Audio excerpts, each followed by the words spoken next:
Il faut le dire avec conviction. Béni soit l'Éternel. Béni soit l'Éternel. Dites, je t'aime Jésus. Je t'aime Jésus. Ne le dis pas d'une manière religieuse, mais dis-le de tout ton cœur. Je t'aime Jésus. Si tu l'aimes, acclame le Seigneur dès maintenant au nom de Jésus. Car il est vivant au nom de Jésus. Alléluia. Gloire à Dieu. Donc, bien-aimés dans le Seigneur, que la grâce et la paix de notre Seigneur Jésus-Christ soient avec vous. Je salue avec une profonde gratitude l'Église Ministère Grâce et Gloire. Merci infiniment d'avoir aussi écouté le Seigneur.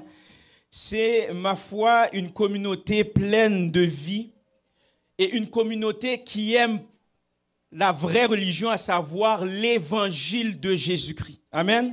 L'évangile de Jésus-Christ. Et sincèrement, je rends grâce à Dieu pour ce ministère sous la direction fidèle du pasteur Fénel André, qui est aussi un ami personnel, un ami de la famille également, conjointement avec son épouse. Donc, je tiens aussi à remercier son épouse pour son soutien indéfectible envers cette Église, sincèrement, qui m'ont honoré en m'invitant aujourd'hui durant cette fête de moisson. Êtes-vous content ce soir? Amen. Je suis aussi heureux de voir des collègues pasteurs que je connais depuis fort longtemps. Donc, je vous salue dans le précieux nom de Jésus. Je salue aussi quelques membres de l'Église La Mission aussi. Donc, ce sont des cadeaux du ciel. Et bien entendu, ma meilleure amie, ma femme, Cynthia Louis-Saint-Gaspard, qui est là. Acclamez le Seigneur pour cette jeune femme, vraiment. Ah, j'ai commis un impair. Belle jeune femme. Aïe, aïe. Belle jeune femme. Dans le nom de Jésus, c'est vraiment la cofondatrice de l'Église La Mission. Vous allez remarquer à Montréal, lorsque les gens parlent de certaines églises, ils vont dire l'église de pasteur un tel, l'église de pasteur un tel, mais dans notre cas, c'est toujours l'église de pasteur Bertoli et Cynthia. Je l'ai constaté au fil des années. Donc, je remercie pour cette jeune femme, ma meilleure amie, ma femme, vraiment, qui est vraiment une partenaire d'œuvre, vraiment, pour l'Église. Donc, écoutez, je salue également les collaborateurs de cette Église aussi, vraiment. Donc, acclamez les collaborateurs de cette Église, ceux qui sont en train d'œuvrer dans le multimédia, les musiciens, les pasteurs également, tous ceux et celles qui œuvrent au sein de cette Église. Donc, je vous salue. Donc, que la gloire soit à Dieu. Que la gloire soit à Dieu pour cette opportunité bénie de partager l'Évangile. Lorsque je fais mention de l'Évangile, c'est-à-dire la bonne nouvelle de Jésus-Christ. Et nous allons demander au Saint-Esprit vraiment pour qu'il puisse nous conduire et qu'il puisse bénir ce moment dans le nom puissant de Jésus. Je vais simplement faire une très, très courte prière pour ce moment de prédication. Père éternel des armées, je m'accorde avec ton assemblée ici présent. Nous voulons te demander pardon pour tous nos péchés. Nous voulons arriver propres devant toi, Seigneur Dieu, avec crainte et tremblement, mais en même temps avec joie, Seigneur Dieu, car tu personnifies la joie. Daigne, Seigneur Dieu, nous accompagner. Nous brisons tout esprit de distraction dans le nom puissant de Jésus. Et nous voulons, Seigneur Dieu, que tu puisses parler ce soir afin que cette parole puisse nous transformer dans le nom puissant de Jésus. Amen et amen. Acclamons le Seigneur, le roi des rois. Le roi des rois, au nom de Jésus. Amen. Donc j'aimerais, vous savez, ce soir nous allons souper. Dites souper. Nous allons souper. Donc les 2 dernières soirées, c'était des apéritifs. Donc j'aimerais simplement récapituler pour ceux et celles qui n'étaient pas présents. Donc j'aimerais simplement récapituler ce dont j'avais prêché littéralement, bien entendu inspiré de l'Esprit de Dieu, à savoir Jésus-Christ, l'Esprit de Jésus-Christ. Donc, le message que je vous avais prêché vendredi soir, plus précisément, était fondé, bien entendu, sur le psaume 126, les versets 5 et 6. Et bien entendu, ce passage nous rappelle que les larmes versées dans les moments difficiles ne sont jamais vaines. C'est ce que Dieu nous avait appris la dernière fois. Et je crois qu'il va continuer parce qu'il y a des gens qui ont besoin d'entendre cette vérité incommensurable qui émane du Seigneur. Pourquoi? Parce que le Seigneur, à savoir Jésus-Christ, les transforme pour faire naître une moisson abondante. Une moisson abondante de joie, une moisson abondante de bénédiction. Nous avons également exploré comment, en plaçant notre foi en Jésus-Christ, pas en plaçant votre foi sur un homme de Dieu, pas en plaçant votre foi sur une église. Oui, il faut respecter l'église, oui, il faut respecter les hommes et les femmes de Dieu, mais nous avions appris comment, en plaçant notre foi en Jésus-Christ, la persévérance au milieu des épreuves conduit inévitablement à la victoire. Et le titre de ce message vendredi soir était « De la semence à la moisson, un chemin de foi. » Un chemin de foi. Ensuite, hier, le titre de mon message était « Semer dans l'invisible ». Récolter dans la foi. Semer dans l'invisible, récolter dans la foi. Eh bien, l'Esprit de Dieu, l'Esprit de Jésus-Christ nous a amenés à explorer trois vérités tirées des psaumes, du psaume 126, les versets 5 et 6. Et pour récapituler le message, eh bien, malgré les moments de douleur, malgré les moments d'incertitude, malgré les moments d'injustice, eh bien, les promesses de Dieu peuvent nous conduire à découvrir la persévérance avec foi en Jésus-Christ.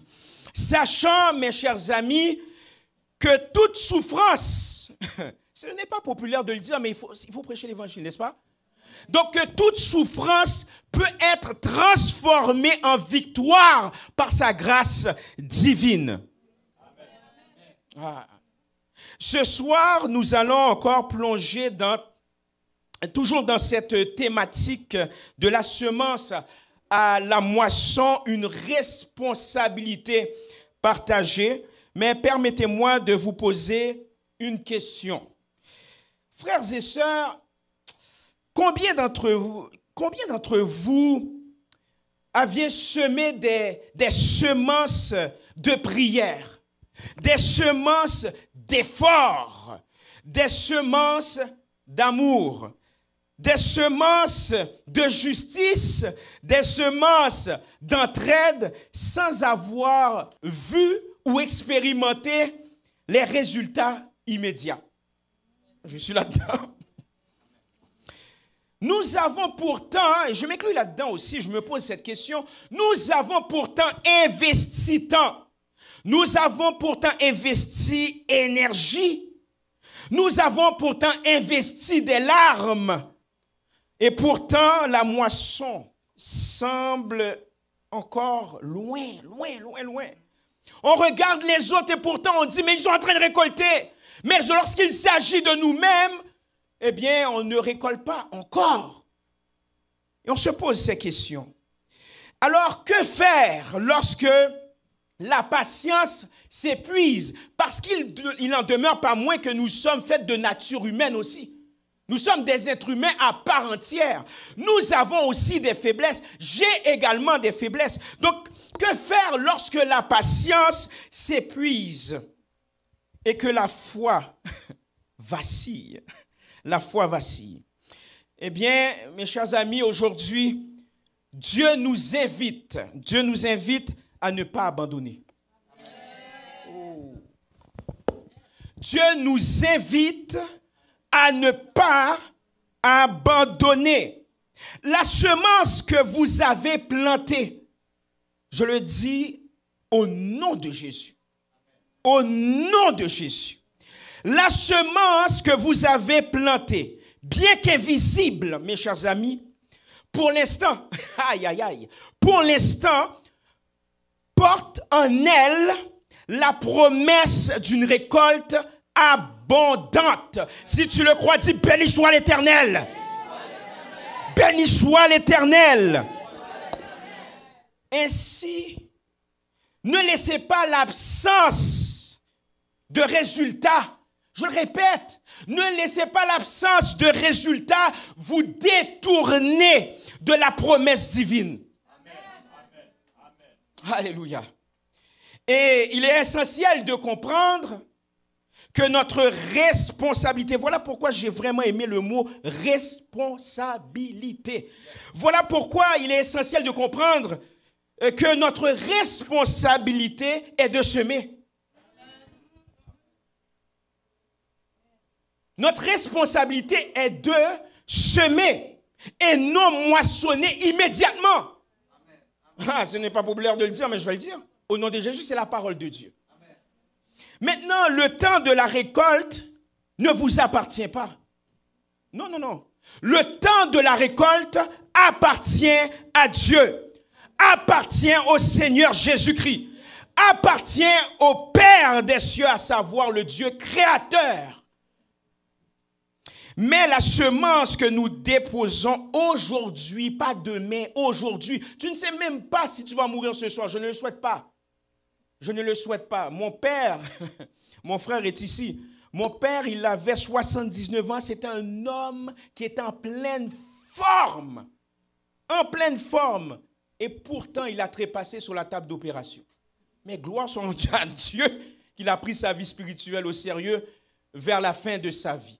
Donc, la semence que nous déposons aujourd'hui, avec foi, avec persévérance, portera des fruits en son temps. Au nom de Jésus. Si tu le crois, acclame le Seigneur maintenant, au nom de Jésus. Parce qu'il est temps que l'ennemi de notre âme puisse comprendre que nous sommes appelés à semer au nom de Jésus. Au nom de Jésus. Cette parole nous appelle, parce que je l'ai dit dernièrement que la parole a été personnifiée. C'est une personne. Donc cette parole, à savoir Jésus-Christ, nous appelle à garder la foi.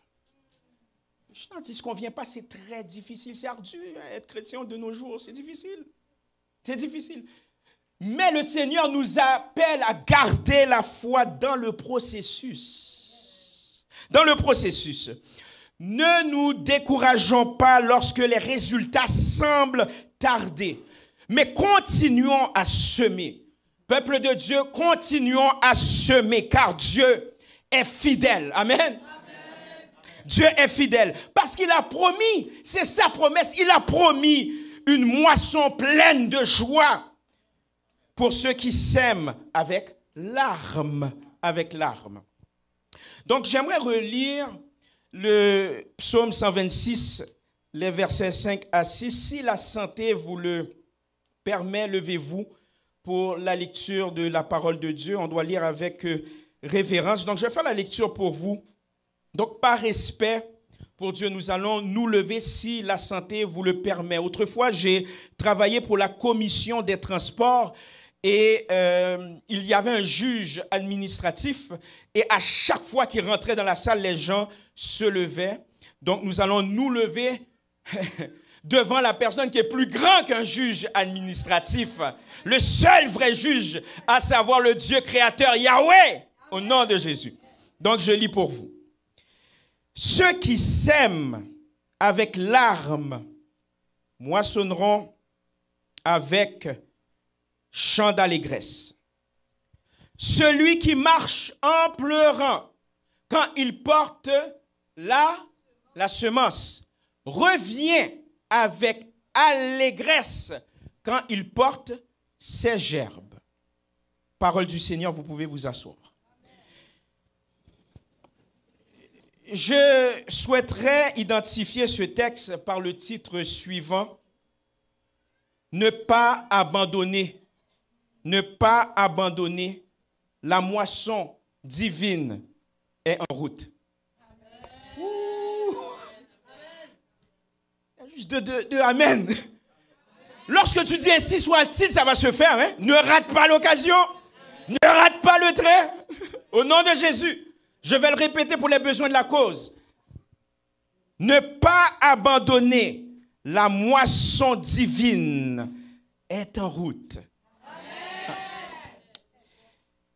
Amen. Le contexte de ce passage, parce que j'aime expliquer le contexte, c'est très important pour comprendre la révélation de ce texte pour nous aujourd'hui.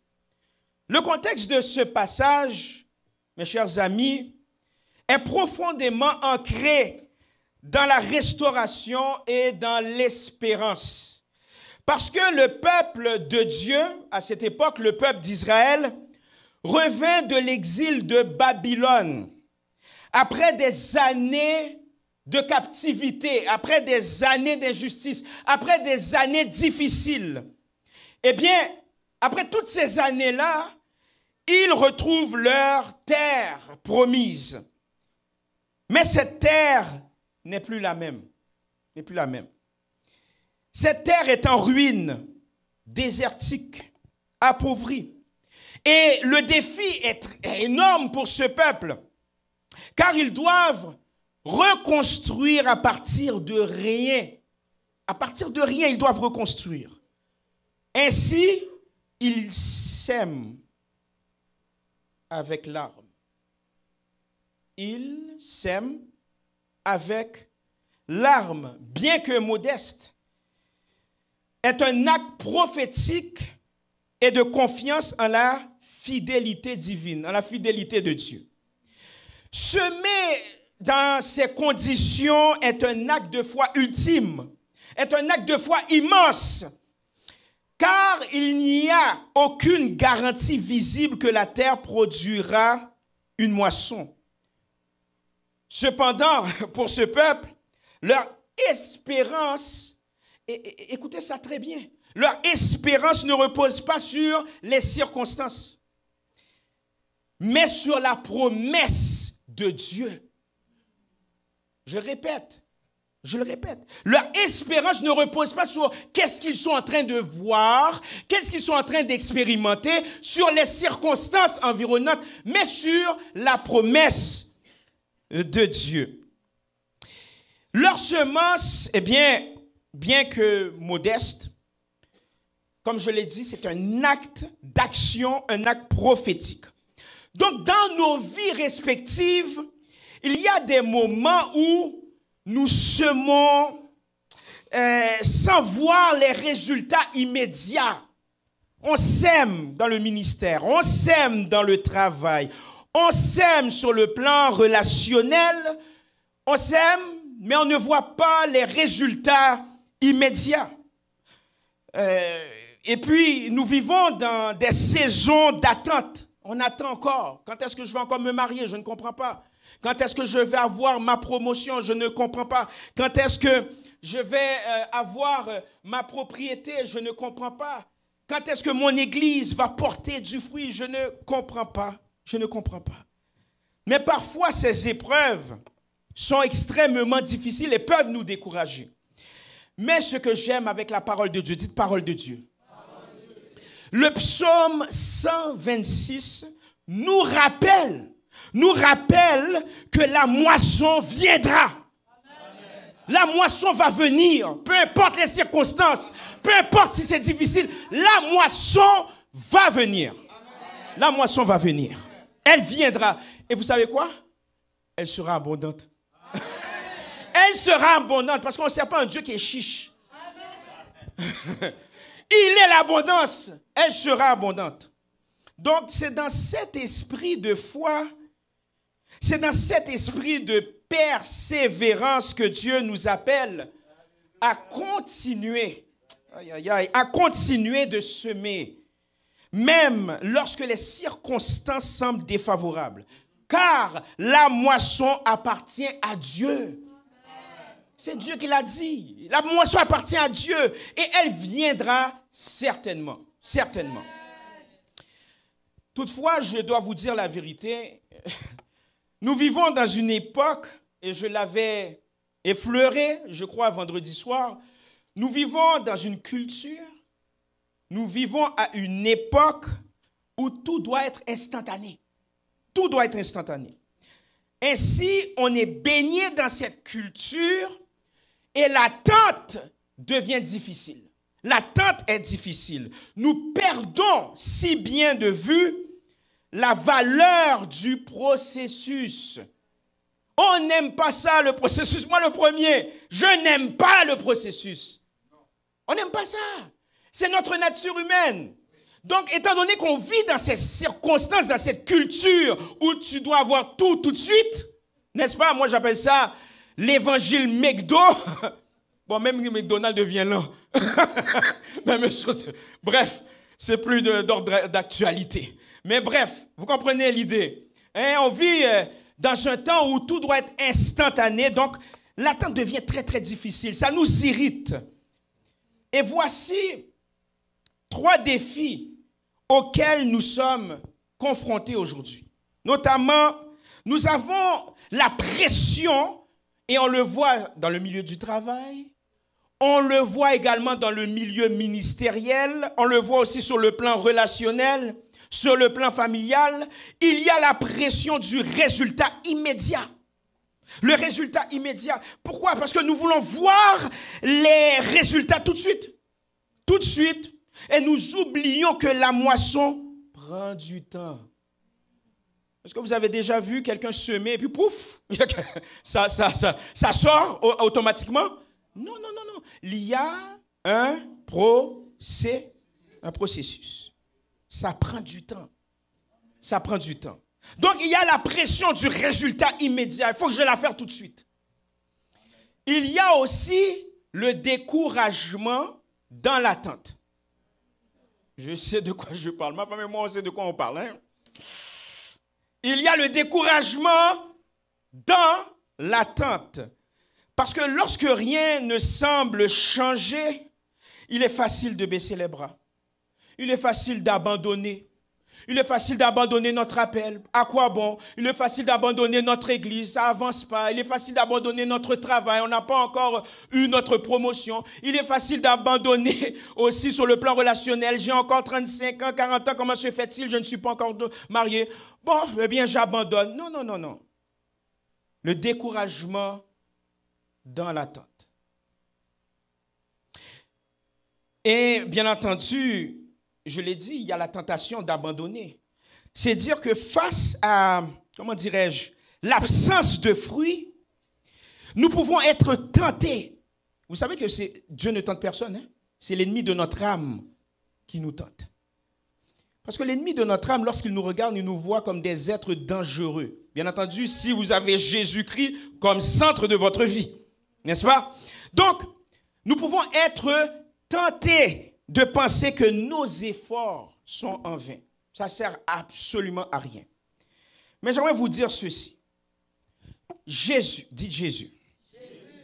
Jésus nous appelle à la persévérance. Dis à ton voisin, Jésus t'appelle à persévérer. Oh yes, Jésus t'appelle à persévérer. Parce que dans son ministère, il n'a pas cherché des résultats immédiats. Dans le ministère Jésus-Christ, en aucun cas, vous voyez dans la parole de Dieu où Jésus cherchait des résultats immédiats. Mais il a semé avec patience. Il a semé avec patience, sachant que les fruits viendraient en leur temps. En leur temps. Ainsi, Jésus, sa vie, sa personne nous enseigne que la moisson est un processus et que ce qui est semé Reçois-le dans le nom puissant de Jésus. Ce qui est semé dans la douleur est récolté dans la joie. Aïe, aïe, aïe. Gloire à Dieu. Ce qui est semé dans la douleur est récolté dans la joie. Dans la joie. Dans la joie. Tu es appelé à être joyeux dans le nom puissant de Jésus. Peut-être maintenant c'est difficile, mais tu vas récolter dans la joie au nom de Jésus. Au nom de Jésus. Ah oui. Tu vas récolter dans la joie. Je le sens dans le nom de Jésus. Je vais récolter dans la joie dans le nom de Jésus. Parce que je sais que c'est difficile. N'abandonne pas, la moisson est en route. Même si tu ne vois pas les résultats, n'abandonne pas, la moisson est en route. Tes prières ne restent pas sans réponse. N'abandonne pas, la moisson est en route. Les épreuves sont lourdes et difficiles. N'abandonne pas, la moisson est en route. Même dans les tempêtes, même dans les trahisons, n'abandonne pas, la moisson est en route. Quand tu te sens seul, quand tu te sens incompris, n'abandonne pas, la moisson est en route. Lorsque les portes se ferment devant toi, n'abandonne pas, la moisson est en route. Au nom de Jésus, au nom de Jésus, nous servons un Dieu fidèle, un Dieu qui voit tout. La moisson est en route. N'abandonne pas, peuple de Dieu. N'abandonne pas, peuple de Dieu. Quand bien même ton cœur te dit j'ai envie d'abandonner, n'abandonne pas. Quand bien même que le Satan, le diable te dit d'abandonner, n'abandonne pas au nom de Jésus. Car la moisson est en route. En route. J'ai dit en route au nom de Jésus. En route au nom de Jésus. Répète après moi. En route au nom de Jésus. En route au nom de Jésus. Déclare, déclare. En route au nom de Jésus. Si tu le crois, clame le Seigneur. Elle est en route, en route, en route, en route, en route au nom de Jésus. En route au nom de Jésus. En route au nom de Jésus. N'abandonne pas. En route au nom de Jésus. N'abandonne pas. Jésus est dans ta vie. N'abandonne pas. Jésus t'aime.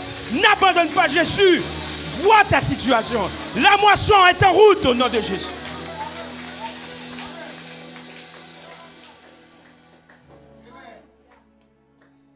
Vous savez, Jésus est l'exemple parfait de la persévérance. Pasteur Duterville, Jésus est l'exemple parfait de la persévérance. Il a semé sa vie entière pour l'humanité, sachant que la moisson ne serait pas immédiate. Voilà.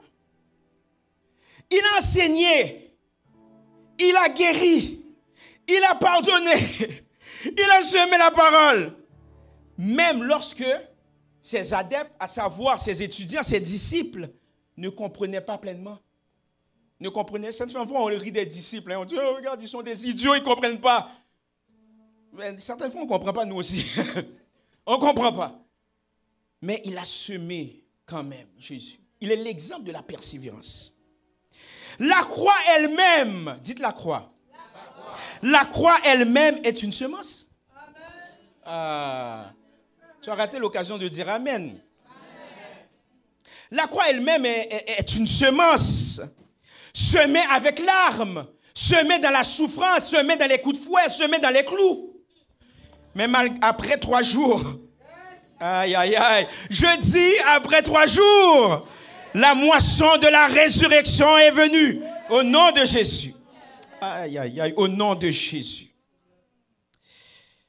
Et sincèrement, engageons-nous à prier avec persévérance pour que Dieu nous accorde la patience nécessaire dans l'attente de la moisson. Ne nous décourageons pas lorsque les résultats tardent à venir, mais continuons à semer fidèlement en sachant que Dieu voit. Dieu voit chaque effort. Certaines fois, Dieu fait silence, mais il est comme ça. Comme ma femme dit, gardez. Là, gardez. Il est là, il regarde. Ne pense pas que Dieu est lointain, il n'est pas là. Non, non, il voit les efforts. Il voit les efforts parce que lui-même, il l'a vécu par l'entremise de son Fils, à savoir Jésus-Christ.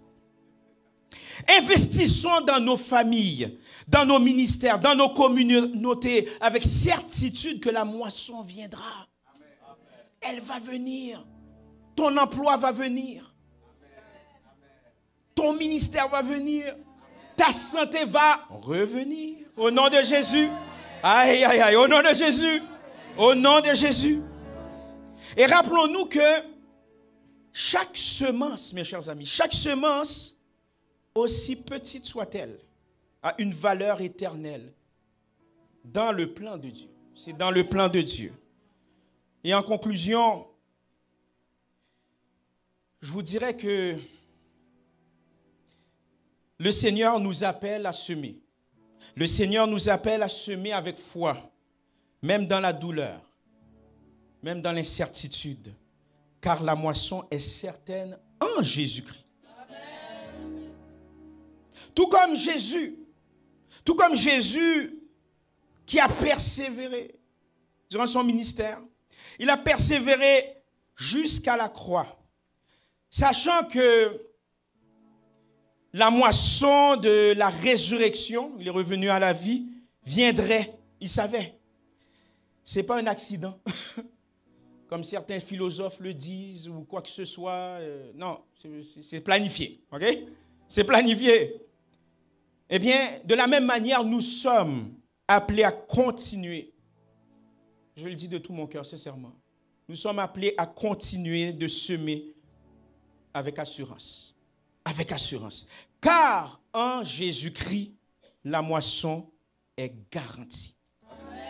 La moisson est garantie. Et elle sera une récolte de joie éternelle. Soyez encouragés dans le puissant nom de Jésus.